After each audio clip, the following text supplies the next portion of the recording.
So welcome to Farhana Yamin, who I'm delighted has joined us for the Falmouth Illustration Forum 2021. Our theme this year is repair, and I'm just going to do a very short intro. My name is Matt Osmond. I work on the MA Illustration Authorial Practice in the Illustration Department. I'm going to do a very short intro to Farhana's talk and to the context in which you're encountering it, and then I'll hand over to Farhana and leave it to her.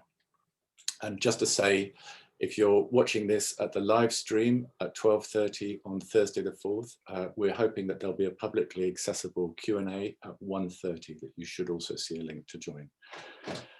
So last year's Falmouth Illustration Forum 2020 was on the theme of home.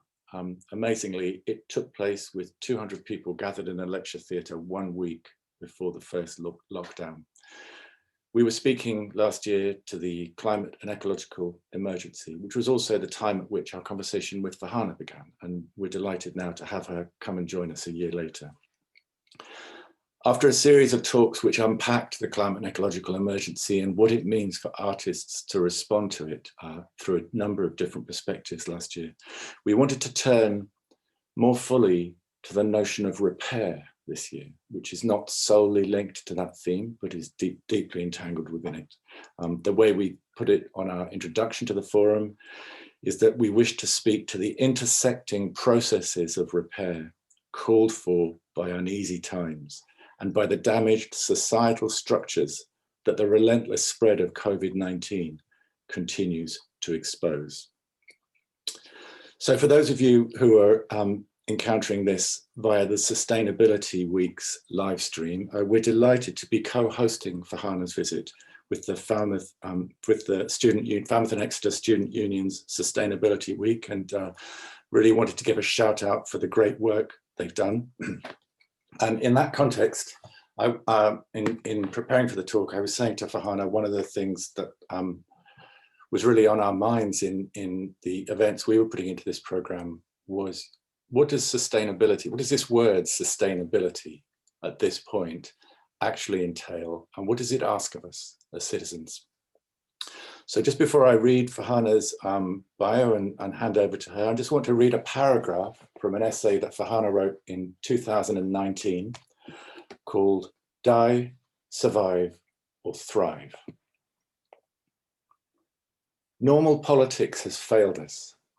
It has brought the whole planet to the brink of ecological disaster. We cannot invoke and rely on the inadequate legal tools of the past 30 years that have allowed this crisis to happen.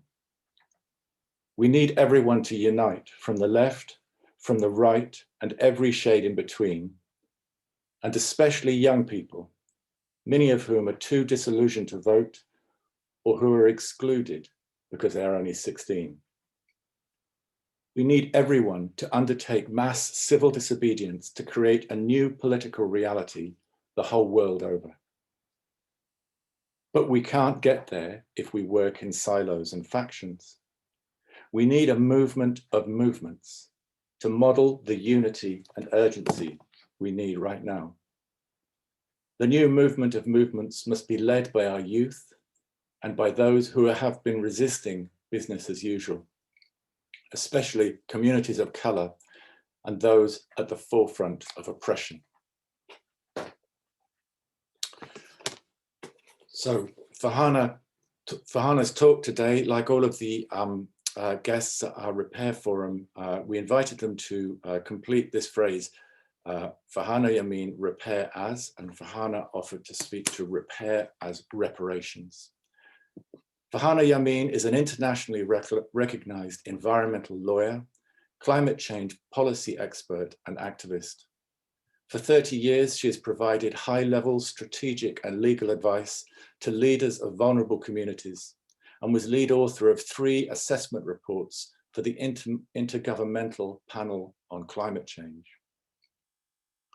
Farhana is also credited with getting the goal of net zero emissions by 2050 into the 2015 Paris Agreement, after which Ms. Yasmin founded Track Zero, a co-created global campaign to unify the climate movement, focusing on a full phase out of greenhouse gas emissions to zero in line with climate science.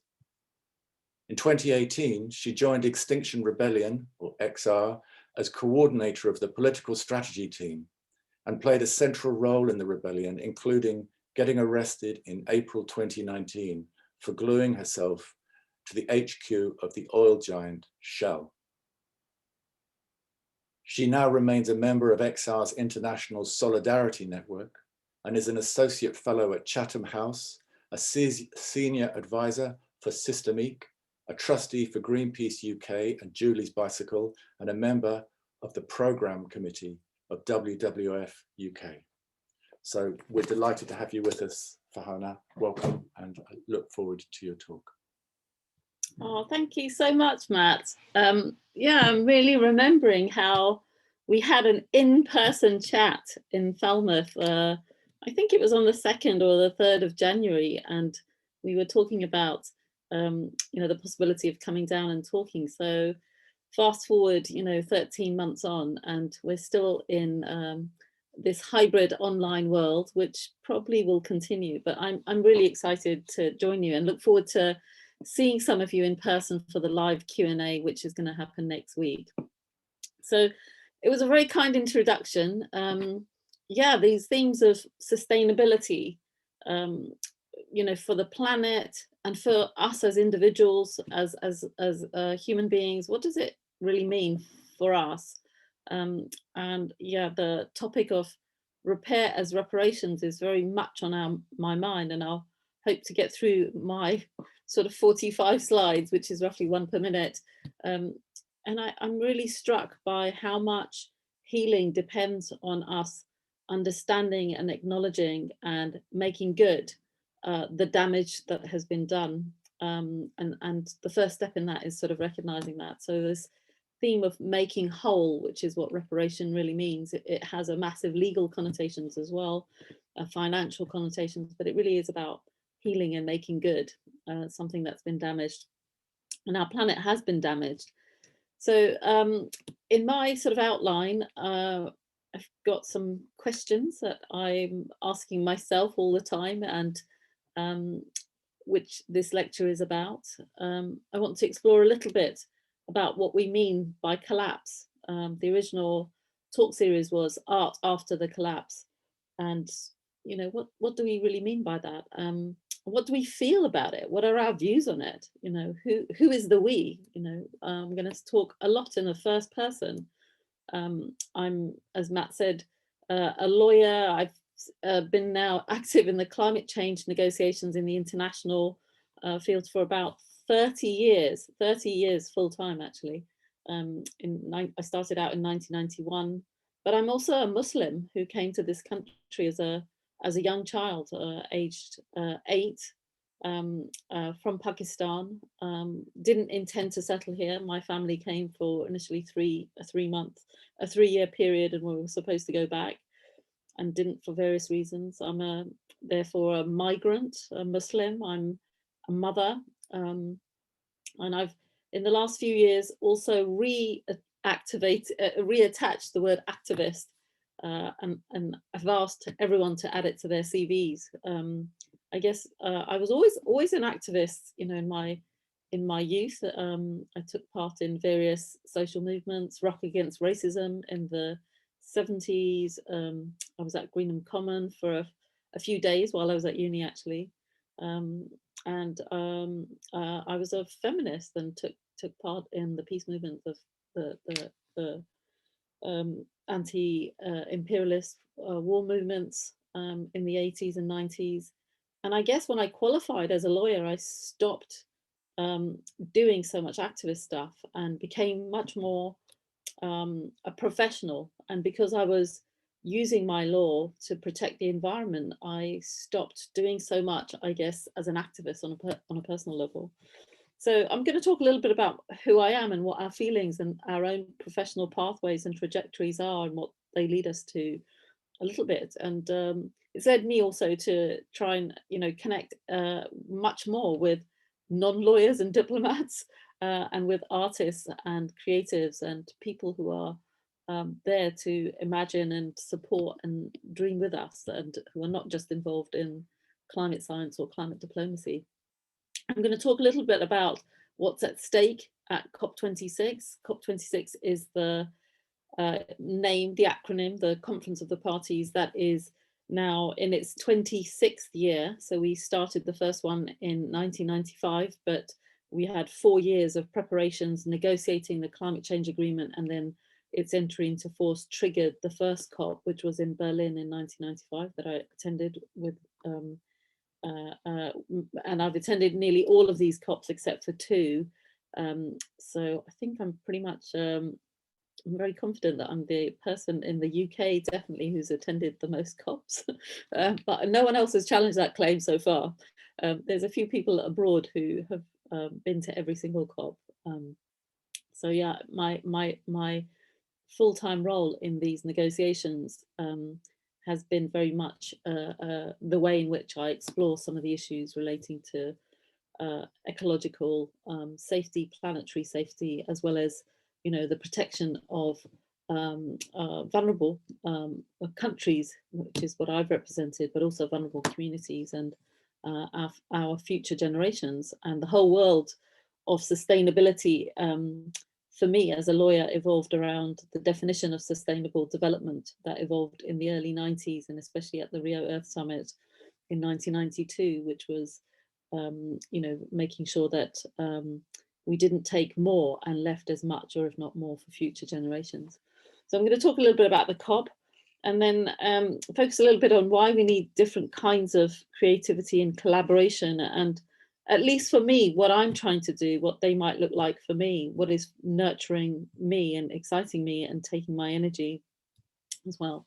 So moving on, what do we mean by collapse? You know, we only yesterday, I was reading an article in The Guardian about the Atlantic circulation, the AMOC, which keeps the northern Europe much warmer, including the UK, and the collapse in global ocean circulation as a result of global warming.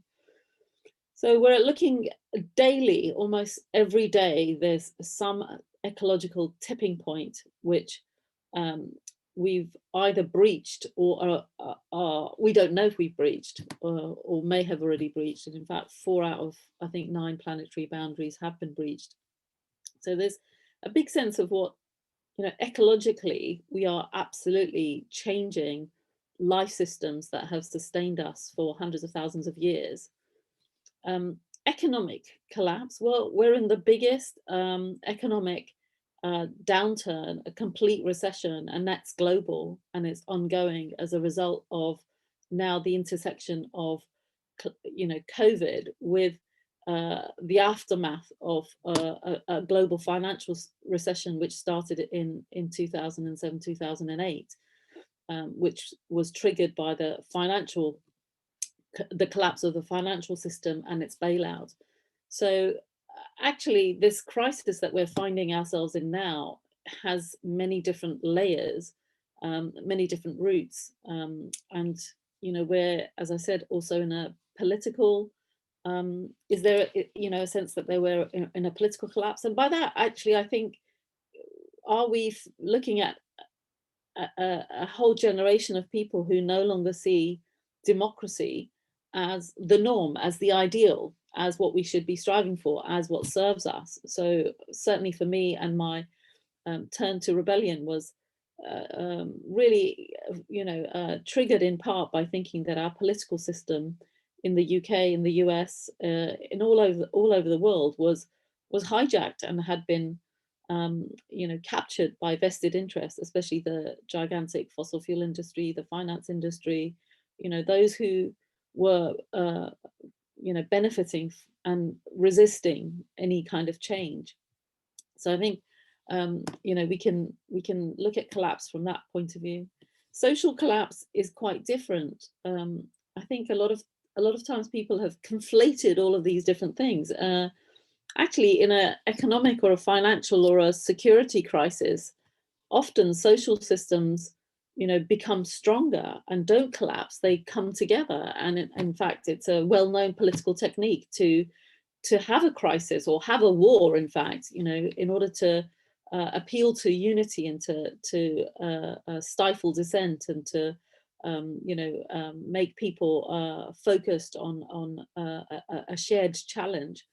So I'm not sure if social collapse always goes hand in hand with all of those other things. Sometimes crises and emergencies bring about a higher purpose and a greater unity. And we're seeing a lot of that in many different ways with COVID and the huge outpouring and support for not just the NHS, but for those who are on the frontline workers, and through the growth of mutual aid groups, trying to support those who were not able to rely on or the state any longer, or were, had not been able to do that. I think there's another part of what I'm going through, which is, and I want to highlight, which is a sort of a collapse of the ethical landscape, a real, reimagining that's needed, because the sort of paradigm of Western enlightenment, for want of an easy way of describing it, of the age of reason, of enlightenment, of science and technology guiding us to an ever more prosperous, equal, happy end for all of humanity. I think there's a massive collapse in that, and our young people feel that very keenly. I'm a mother of 4 children, and I think there's a massive shift in how they see the existing thing that I had as a parent, that my children would inevitably be richer and better off materially, and certainly more connected, and be able to have a better life and a safer life. And there's a real understanding around the world that is increasingly less and less the case for more and more of the planet.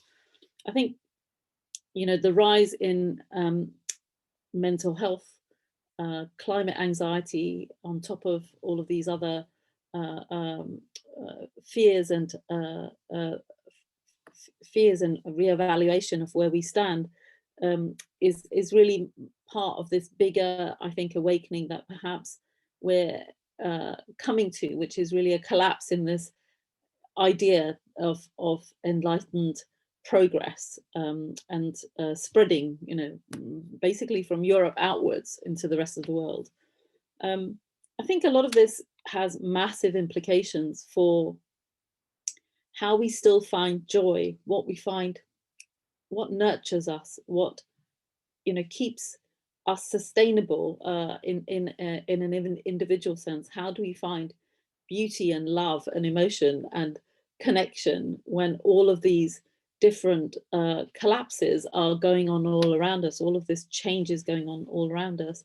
So I wanted to spend a little bit of time on that, because I think that helps explain how different movements are now approaching what's to be done, and how I'm approaching what's to be done. And increasingly, the kinds of activism I think that even I took part in last year and the year before. I think I joined Extinction Rebellion in November of 2018, were intensely unsustainable, in every sense, financially, physically, and didn't always look after, the activists who became part of those movements. And, there was burnout. I think I'm not alone. Many of the people I knew in XR and in other social movements, inevitably they, suffer from burnout and exhaustion. And we have to find a sustainable way of doing that. And in fact, I'm reading lots about pleasure activism and what that really means, like for us to hold each other and dream and be in harmony with each other and ourselves in ways that are truly nurturing and longer lasting.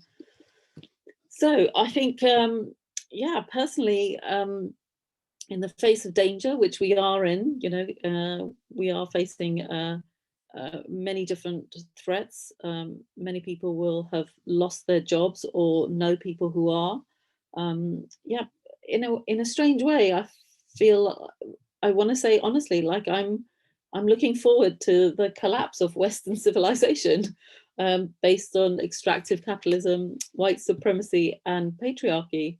I think that's what I've been wanting, and I think that's what the new social movements, Green New Deal, XR, the student strikes, the Black Lives Matter movements, which I'll come to a bit later, have been able to say. We've been able to say much more openly, to grieve and to reject the fundamentals much more openly and clearly than we were in the last, I would say, 30 years, when capitalism had sort of won and there was the end of history and no further, discussions were possible. It was like everyone was going to be materially better off and there was no need for any kind of different politics. And we're now finding, actually, first of all, that wasn't the case. And secondly, people are trying very hard now to shift those fundamental building blocks of our society and to movement. And in that sense, I sort of welcome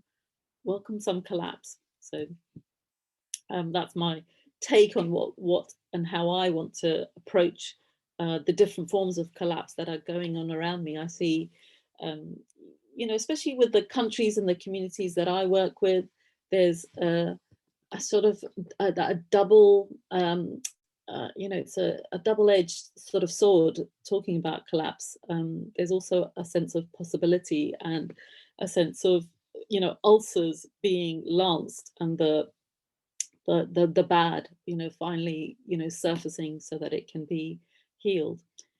So let me talk a little bit now about what's at stake at COP 26, this massive, UN meeting, which now may not be quite as massive. So Paris in 2015, COP 21 was around 30,000 plus people. Most of the COPs over the last 10 years have got bigger and bigger and bigger, and now are like the largest gatherings of diplomats and world leaders in the international calendar. And typically every 4 or 5 years, depending on the cycle of the COP, there is a massive one. And COP26 comes as the 5th year since we adopted Paris. And it's a part of a cycle, which I'll sort of explain in a minute, of revising the fundamental commitments called nationally determined contributions, and as well as some other financial commitments. So they were supposed to be revised and ratcheted up by 2020. And because of COVID, there has been delays to the entire international set of meetings. 2020 was meant to be this super year of different meetings to protect biodiversity, nature, to protect the climate, to protect the oceans, to protect the architecture that is providing solidarity and support for more vulnerable countries. So multilateralism itself is really at stake here, and it's going to be a test of whether all of the world's collaborative institutions, the G7, the G20, the various UN meetings, can really rise to the challenge of building back better and delivering what we promised. Yeah, I'll skip the slide a little bit, but the overall context is still going to be very difficult to negotiate and manage, but there's an increasing realization that dealing with climate change and the atmospheric parts per million, the carbon molecules in the atmosphere, isn't going to be possible unless we also attend to and look at the intertwined nature crisis and the intertwined inequality crisis. And so all of these things are interlocking and part of a set of things that has now got to be tackled together. And COVID has definitely exposed and shown us the vulnerabilities and the failings of the existing system. So we do have to, I think, rise to that challenge. And 2021 is going to be the year when we find out if we are going to be able to do that or not. I'm not going to take you through this slide in that much detail. I'm very happy to make this available, but it's a little guide to the history of what's happened, in the last 40 years, actually, since the 50 years since 1972, when the first major international conference on environment and development took place in Stockholm. And then the spate of international treaties and the architecture of the climate change negotiations and the key deadlines that are coming up, you know, for this year. So, you know, for me, this is my life normally, is these international sort of meetings, and the significance of Paris is really that it also enshrined this hope from the vulnerable countries. Around 120 vulnerable countries had campaigned for 10 years, actually since 2009, for the world to be guided by the 1.5 degree temperature limit. So the 2 degree target was an informal agreed scientific threshold that was seen as safe. And for about 10 years, literally since 2009, the world's most vulnerable communities, you know, armed with climate science, had said, actually, we need to be much lower and go to 1.5 degrees. And it's taken 10 years for that scientific knowledge and for their position to be reflected in this international treaty here, which took you know, over nearly 10 years to negotiate in fact. So Paris is you know, got some big architectural features, this major North Star of keeping temperatures well below 2 degrees and closer to 1.5. That's translated also into this more operational goal, which I did have a hand in putting in, you know, based on a very big collective collaborative effort from countries and from a lot of NGOs, called Net Zero Emissions by 2050. And some of you may be very skeptical about that, but it was necessary at the time because we had actually had no end goal and we had no agreement on a phase out. So before we got to Paris, you know, emissions could just increase and were increasing upwards the whole time, and there was no legal requirement to halt those emissions. So the logic of including an end date for the phase out and making sure all countries actually legally said that and were held accountable to a phase out was an absolute necessary thing. It's like, you know, putting the putting an end date, a hard end date, was necessary. And obviously it doesn't mean that the way you get there is settled, and it's very unsettled, but that was one of the major architectural features of Paris, was to have an end goal and not to allow countries to keep on legally emitting increased emissions forever. We also have these NDCs, which are supposed to be in essence ratcheted up every 5 years, which is part of the ambition mechanism, these procedural hooks, including COP26, which is itself a massive procedural hook. We have financial commitments. This big figure called $100 billion per annum, which was supposed to be delivered by 2020 and up to the 2025 period, and to be ratcheted up, by the way, from 2025 upwards, was actually agreed in 2009, this goal. And it's supposed to cover, you know, vulnerable countries and developing countries' costs of adaptation, capacity building. And for the first time ever in 2015, we had the inclusion of a provision on support for loss and damage. And that was put in at the insistence of small islands and vulnerable countries. And we had to fight very hard for that, because those countries argued that you know, they were already suffering from loss and damage and needed recompense and some support for that. And richer countries tried desperately to exclude loss and damage, you know, altogether, and didn't want to face reparations, which is a big theme of this talk. So there was a provision, a legal provision, the richer countries insisted on putting in, saying that Paris excludes liability for compensation and liability and compensation. But, you know, our argument was, you don't have to call it liability and compensation. We just call it support, and you can as long as you pay the money and provide support, we don't really care about whether we do care, but we had to agree that compromise. And there's transparency. There's a lot of agreed frameworks for accounting and for verification and for making sure that the reporting is accurate. And it sounds very boring, but actually, one of the biggest things we're supposed to agree in Paris is, in Glasgow, is how the carbon markets function. One of the biggest problems with these has been loopholes and lack of clear guidelines and double counting and all sorts of trickery to do less and show more and take credit for more. So these rules, these procedural rules, these accounting rules, these reporting rules are very, very important. I'll quickly skip through this. This is just stressing again that both biodiversity, the Sustainable Development Goals, and Paris are vital for support.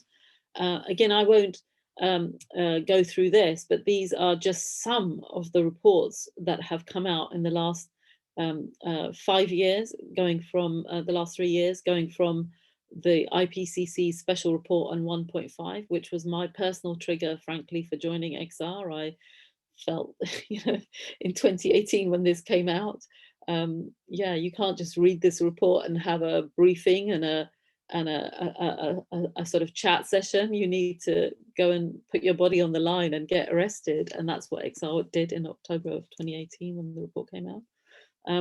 And these various emissions reports that, there's the UNEP does one every year, reporting on what the gap is between the different pathways, for example, for pursuing 1.5 pathways and what is actually being delivered.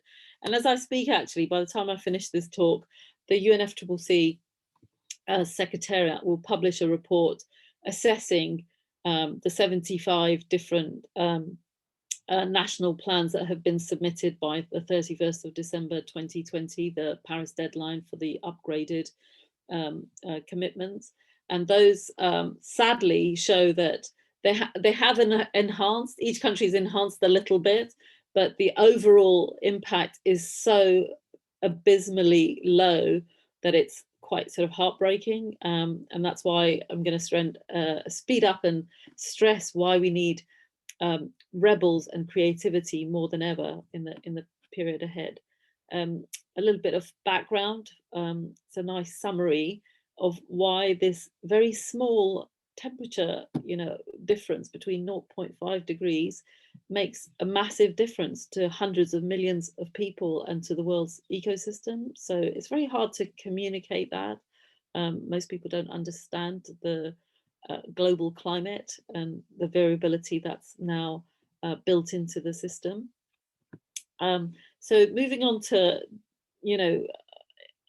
is collapse at least ecologically inevitable, and with it, how much pressure can our societal systems cope with? Are we on track? No, not really. We're not on track. Last year, the emissions globally fell, but they fell because we were in a massive global recession. And there's not enough being done to make sure that the economy, when it revives and reopens, will actually be in a different sort of pathway. So this need for all of the financial stimulus packages of every country to be climate and nature compatible is really the big picture thing that we should all be focusing on. And as I said, this assessment report, which will come out at 1 p.m. today in half an hour's time or something, says most of the countries of the world, especially the bigger countries, the G20, the biggest polluters, the biggest historic polluters, the biggest and richest countries in the world, are completely off track still and have not done enough to put in submissions which are national plans which are going to meet the 1.5 or 2 degree target. So we're on track for breaking through both Paris goals, and that they're also not, so this is another slide from the Global Action Tracker summarizing that. Another report which just came out in November, this is what we need to do in order to keep to a 1.5 pathway. We need to halve global emissions that's globally by 2030, but much more for those countries that are richer and have a bigger historic contribution to the problem, like the UK. We need to ramp up renewables 6 times. We need to, replace and transition to electric vehicles 22 times faster than we're doing. There's a lot you hear about tree planting. We need to do that 5 times faster. Battery storage and phasing out coal power. The UK is still is about to open a coal mine in Cumbria, and the government hasn't sought fit to intervene in what they describe as a local decision. So it's very alarming that countries, including the UK, which is as host of the COP, is supposed to be sending out a signal of phasing out fossil fuel, is in fact continuing actual digging out of coal, and is actually through its financial industry supporting the financing of fossil fuel infrastructure elsewhere in the world. So it's sort of depressing. There are amazing good things though that are happening, and they're happening much faster, and the trends, the underlying trends that are supporting them are so much room for some optimism. So thousands of companies are committing to what are called science-based targets.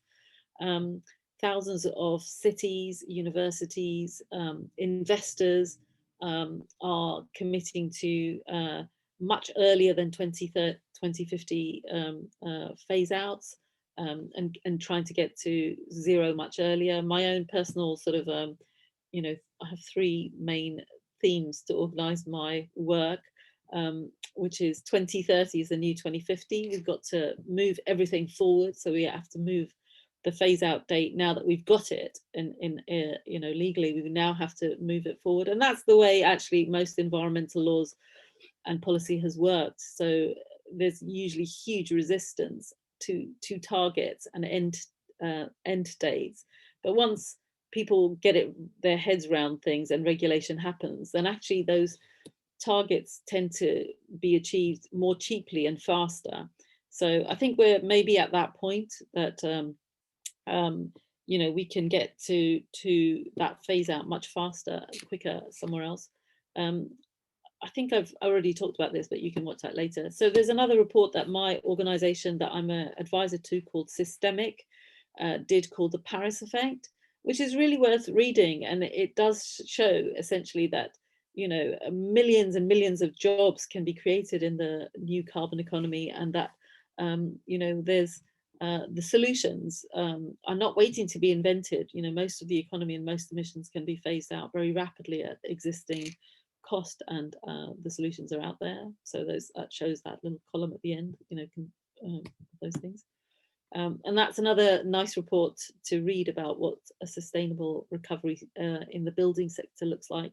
So housing, transport, buildings are some of the biggest challenges for us to try and become zero carbon, as well as to be nature friendly in terms of materials and buildings. So the construction, the design, architecture, construction industries are hugely important. So I won't go into that because I think I'm running out of time. So some interesting people who are now, Larry Finkel, who's the BlackRock CEO. He writes quite an influential letter, which is, all chief executives, as I understand, read, and the financial industry reads. And it's really interesting read. He's talking about truly committing to phasing out net zero, and not all of that is greenwash. There are some companies who are hugely resisting that, like Shell, for example, and Shell and some of the oil gas companies, but others who are genuinely now looking at their supply chains and business models and are ready to make that move. Okay, so I'm going to pause for 1 second so I can get my coffee out. So what kind of creativity and collaboration do we need, and what and where and how will they happen? And I think, the scale of what's happening and what's possible, and what's achievable. I love technology. I think we need to harness and use technology. We need, wizards and technology, and geeks, everyone to come together to unite our social agenda, dealing with inequality, with dealing with racial injustice and the legacies of colonialism, with the need to now be rapidly engaged in a very different kind of economy that is not reliant on fossil fuels whatsoever. So one of the things that we've been pioneering in Camden, which is where I live, it's a London borough, it's around 250,000 people, very diverse, 30–40% diaspora and communities of colour, hugely varied in terms of wealth, from some of the poorest wards in the country, or certainly in London, to some of the wealthiest, very much representing, a picture which is now widely shared across the world. So we decided to come together in 2019, so just after the first Extinction Rebellion and the student strikes in the spring of 2019. Many councils and cities were starting to declare climate and ecological emergencies, in line with many demands for countries as well to do that. By the way, the UN Secretary General has asked all countries to now declare a national and ecological emergency. So that's, a big win for those people who've been campaigning and supporting that. And one of the things that we did in Camden was to work with our council, which is very pro-climate action and now has a 2030 phase-out target, to set up a citizens' assembly, but also to set up a shop, where climate action was the thing that we were selling, as it were. So it was subverting the use of the concept of shopping to imagine, what can we do that is not based on buying stuff, and which is going to foster collaborative and creative solutions. So we, the council had this a lease on which had 6 months to run, actually, which was empty, on a cafe. And that cafe had been closed in a prime location nearly opposite Kentish Town Tube Station.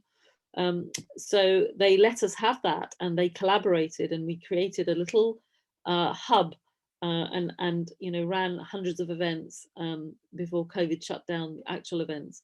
And those are some of the pictures from inside the shop.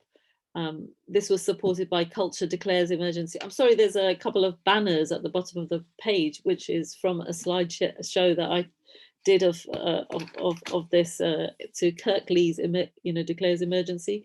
So many of the different movements that grew up last year and in 2019 spawned, for example, Business Declares Emergency, Architects Declares Emergency, Culture Declares Emergency, Doctors Declares Emergency. There's a whole host of them that went off, and didn't use the XR brand, as it were. So we had a lot of collaborations with the artistic sector from Culture Declares, who organised lots of different events at our pop-up. This is the new pop-up space. This sort of brick building with the fire doors that you can see in the top left-hand screen is a massive community centre. And in fact, I've was supposed to start having Think and Do activities there in March of last year, but obviously COVID happened and the community centre couldn't function, and it's now up and running, and large parts of it are being used for providing emergency and food, as well as having a hub for what we might do next time. There's a few more slides on that, and we're now on sort of phase 3. So Camden itself is committed in its climate action plan, which came out last year in June, again delayed as a result of COVID, to organising more collaborative hubs that will bring together artists, activists, campaigners, citizens, NGOs, and council staff. So I sort of, flicking through these very quickly, I kind of think that some of the collaborations that can come from this are what's needed, and that we can't have a model of democracy where we just let politicians, we elect them every 4 to 5 years, whether at the council level, at the city level, or at the national level. We can't just elect them and then leave them alone. They have to be educated and collaborate, solutions together. And it can't just be left to a citizens' assembly, because typically those happen as a one-off event, even if they happen over a period of months. We need ongoing collaboration hubs to really take things forward, and to have a weaving together of different communities that come together to do that. So my sort of end questions were reflections of where I am and what's happened in the last sort of 2 years, and where we are now. How are we better placed to deal with the crises that we now find ourselves in?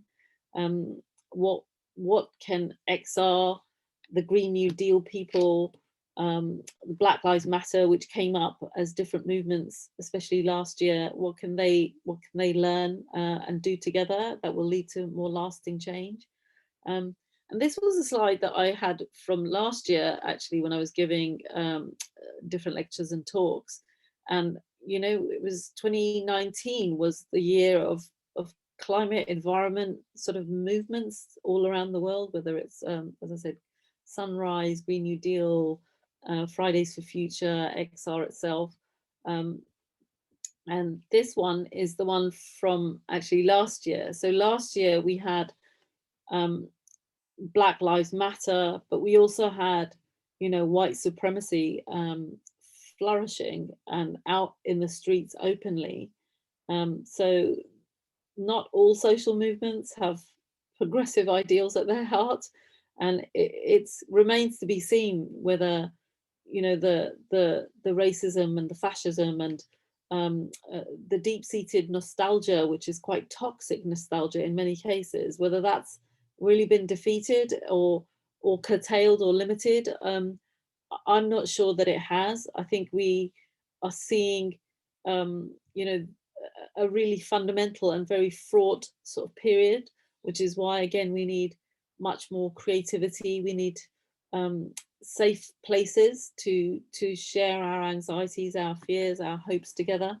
And I think that, local spaces where there's a connection to land and to a collaborative way of running an institution, whether it's a cafe for 3 months or a community centre for a month or a year or more. I think we learn a lot more about that, especially if we organise those spaces to be radically inclusive. And that's where the lessons for each of these movements actually, it is. I think that, XR certainly learnt some lessons along the way to link better with and support and be in service to all of the people who have been resisting extractivism and nature resource depletion for many, many, many years, hundreds of years, who have resisted, imperialism, who've resisted 400 years of settler mentality where land has been taken, whether it's forests or waterways or fisheries or oceans. There's been a massive, largely one-sided extraction of wealth from the global south to the global north, and where people of color have been left to bear the harshest impacts of that depletion. And it's only, it's only in 1950s onwards that large parts of the world became decolonized. That's not that long ago. The country that I represented in the climate change negotiations in Paris was called the Republic of the Marshall Islands, and it had been one of the countries where there had been extensive nuclear testing. in the aftermath of the Second World War.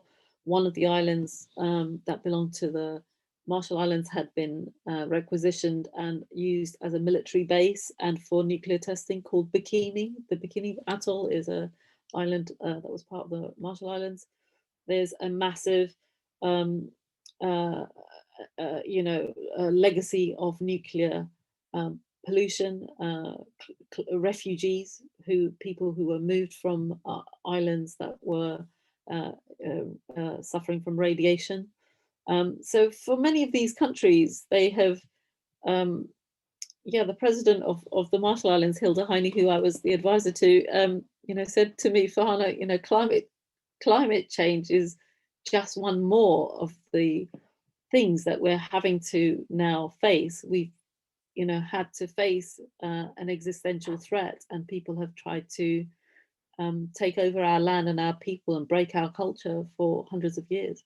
So I feel very much at this moment the way in which we can come together, dream together, heal together, and be sustainable, actually, is to be in service to those longer, deeper, bigger struggles that have deep roots, and that the climate crisis can be solved best if it's seen as a health crisis, as a racial justice crisis, as a food justice crisis, and that lens, which is intersectional, is what we need to figure out and work together. And we need all our imagination and all the talents, and we need to understand that we can't do this for 2 weeks in a rebellion, that this is our life's work.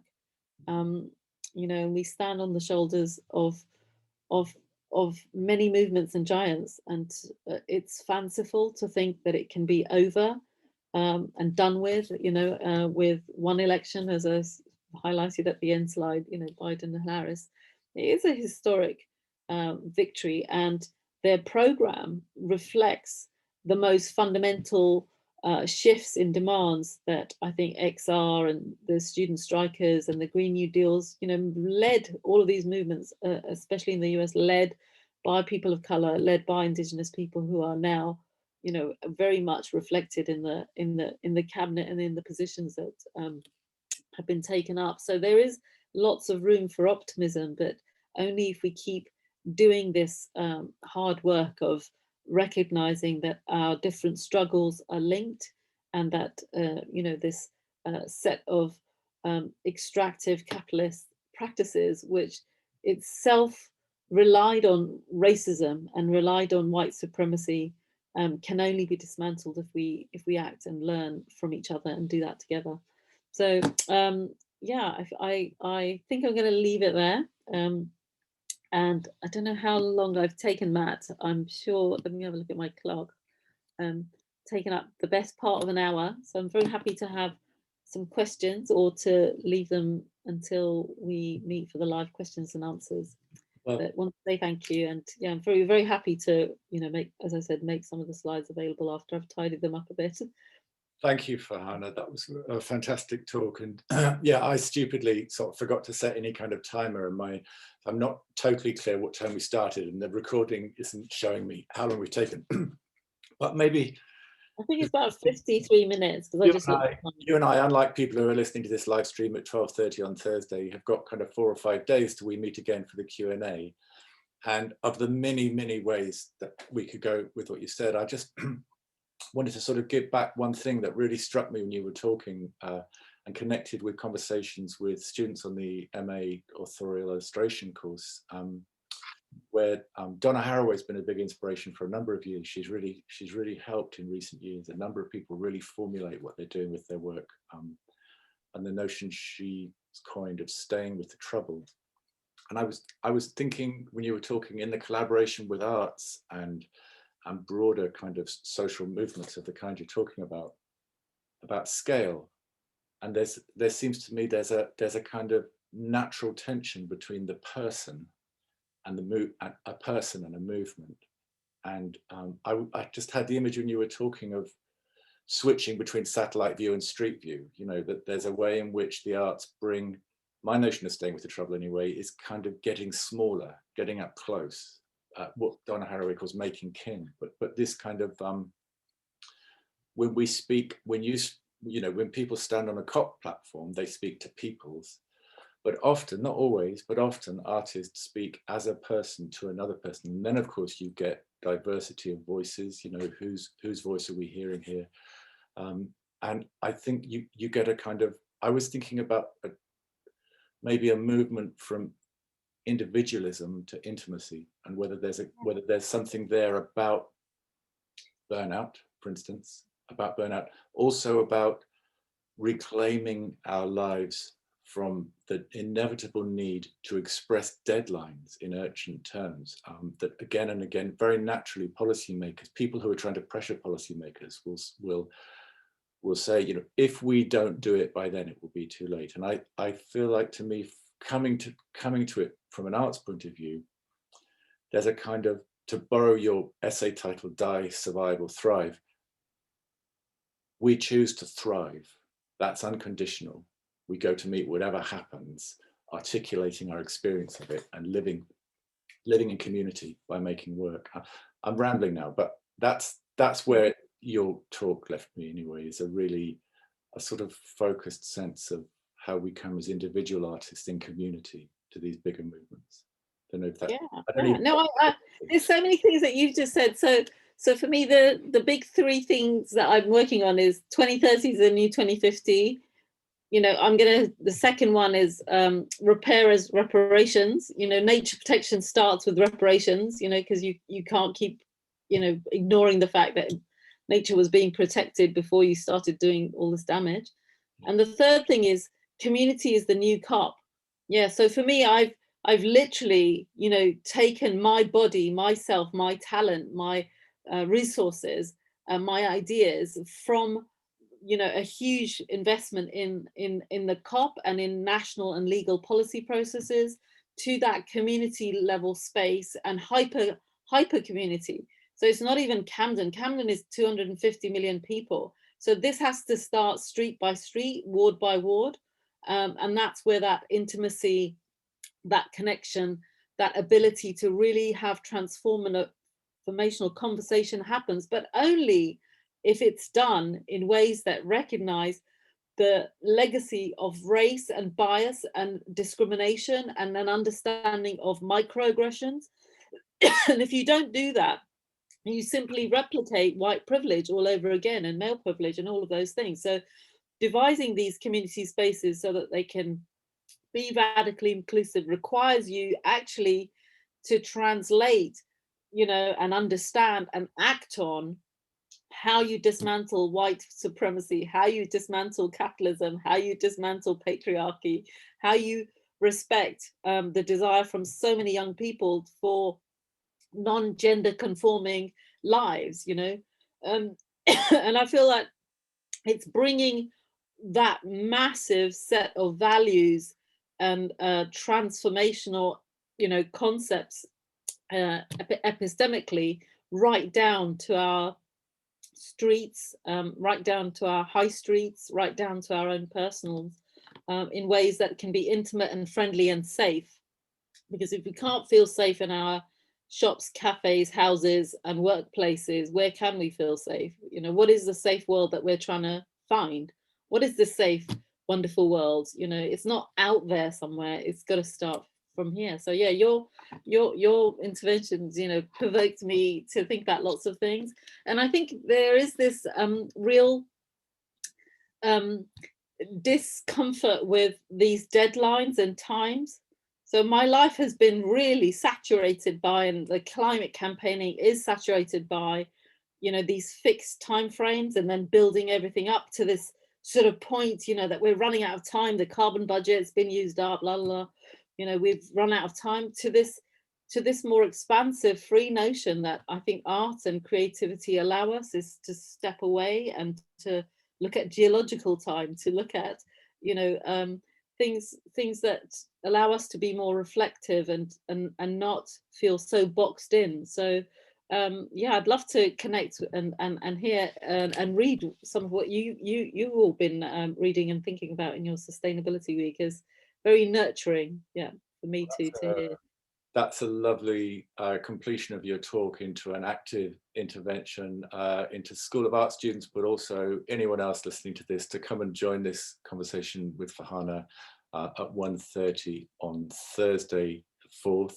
And just to connect back to a thread in your talk there, another wonderful thing that you brought in was don't conflate social collapse with other forms of collapse. And often those other forms of collapse, like Rebecca Solnit's written about this so well, that and of course that's true of the arts, that often what you get is an intensification of vitality in the arts in response to the needs of the time. So that's our moment. It's a good time to be an artist. So thank you, Farhana. And I'm going to stop recording now. We can say goodbye afterwards, but I'll just stop recording and look forward to joining our audience at 1:30 p.m. on Thursday.